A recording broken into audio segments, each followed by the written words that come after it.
Le 7 janvier 1979, Phnom Penh, la capitale du Kampuchea démocratique, tombait aux mains de l'armée vietnamienne. Jour de l'effondrement pour Pol Pot, près de 4 interminables années pour ces millions de victimes, dont 2 millions de morts. Pour certains, ce fut une libération, pour les autres, le début de 10 années d'occupation. On en parle avec notre invité, le dessinateur et plasticien franco-cambodgien Serra, qui depuis des années interroge la tragédie Khmer Rouge. Merci d'avoir accepté notre invitation. Nous sommes ravis de vous recevoir. Vous êtes né vous-même à Phnom Penh, vous aviez 14 ans le 17 avril 1975 lorsque les Khmers rouges sont entrés dans la capitale cambodgienne. Vous avez ensuite été exfiltré avec votre maman. Votre père, lui, n'a pas eu cette chance. Vous avez appris récemment qu'il a été exécuté en 1978, donc quelques jours avant la chute du régime de Pol Pot. Comment aujourd'hui vivez-vous cet anniversaire, vous personnellement? C'est toujours un moment délicat où on se retourne vers ceux qui ne sont plus là. Et il y a toujours un passage à traverser. Toujours de l'émotion? Oui, toujours. Quelle a été votre réaction lorsqu'en novembre dernier, le tribunal international parrainé par l'ONU a condamné deux des plus anciens dirigeants Khmer rouges encore en vie, que Samphan Nunchea, pour génocide à l'égard des Vietnamiens, des Cham, et qu'en est-il des autres?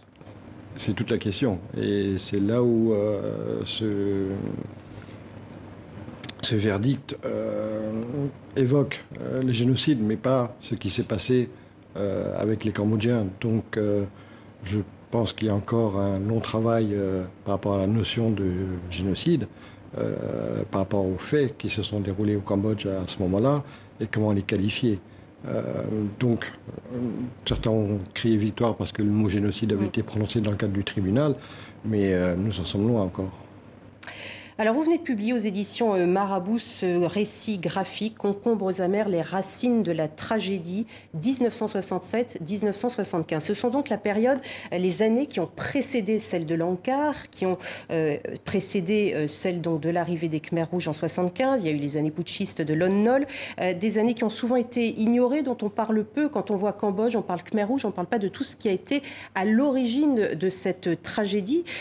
C'est extrêmement dense. Comment vous avez fait pour obtenir tous ces documents? Parce que c'est très historique. C'est un livre qui n'est pas un roman en tant que tel. Il n'y a pas de dimension romanesque dans ce travail. C'est un livre d'histoire. C'est un livre où, partant du cadre historique, j'ai les ai interrogés en les confrontant à la masse de données visuelles, documentaires, que j'ai réussi à dénicher, trouver, collecter depuis que je suis arrivé en France en mai 75. Très rapidement, j'avais une question qui m'a taraudé, c'est comment on a pu en arriver là? Qu'est-ce qui a fait qu'on en soit arrivé là? Et donc c'est toute une question qui m'a traversé pendant toute ma vie, que j'ai ici réunie, avec donc une volonté de remettre en perspective ce pan de l'histoire méconnu par le plus grand nombre et surtout véhiculé par des on-dit et des clichés. Donc, vous soulevez beaucoup de questions. D'ailleurs, vous dites la question pourrait être. Et là, vous posez qui le premier, par exemple, donna son sang pour défendre la patrie? Nul ne le sait. C'est vrai que cette tragédie est extrêmement complexe.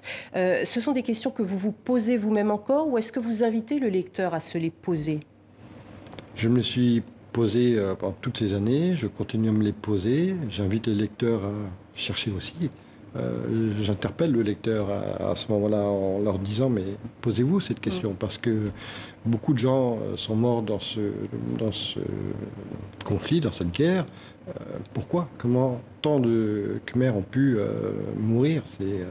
2 millions, un tiers de la population cambodgienne. Alors ce 7 janvier 2019, au Cambodge, cet anniversaire sera célébré au Stade national de Phnom Penh avec 40 000 participants. Est-ce que cela montre qu'il y a un travail de mémoire qui est fait, ou c'est simplement un anniversaire au travers duquel le pouvoir ne pouvait pas passer? Vous qui avez eu du mal, je crois, à ériger un mémorial en souvenir des victimes Khmer rouges, ceux qui ne sont plus là, vous en pensez quoi de cet anniversaire? Cet anniversaire va être l'occasion pour le pouvoir de s'affirmer comme un pouvoir légitime et qui donc qui est là pour le bien du peuple. C'est quelque chose de nécessaire, évidemment. La statue que l'on voit là, donc c'est le mémorial que vous avez vous-même créé en tant que plasticien. Il est à la vue des Cambodgiens dans la rue? Il l'a été au tout début de son édification. Donc il devait être installé dans l'espace public de la ville de Phnom Penh, dans un lieu historique. Très rapidement. Donc il a été pendant quelques mois, mais la municipalité de Phnom Penh en a décidé autrement et l'a installé dans le cadre de l'enceinte de S21 à Tulse Lane.